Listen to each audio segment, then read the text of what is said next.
Hi, it's Isabel at Lloyd South Lakes BMW, and here we have an M550i xDrive Saloon finished in Black Sapphire Metallic. It has 20-inch M double-spoke alloy wheels, along with M Sport brakes and high-gloss red brake calipers, enhancing the M car look and feel. The wing mirrors can be electrically folded in when locking the car to protect them from passing traffic or pedestrians, and they'll fold back out when unlocking the car.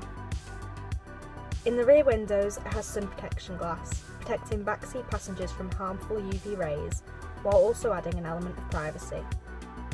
It has a top speed of 155 miles per hour, and it can get from 0 to 62 in 3.8 seconds.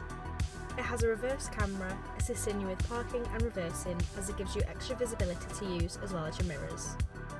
Moving on to the interior, it has the Black Dakota Leather upholstery and front heated sports seats, along with a heated steering wheel, both essential for driving in the winter as they're quick heating. It also has the highly desired head-up display, which displays relevant information to the driver so they don't have to take their eyes off the road.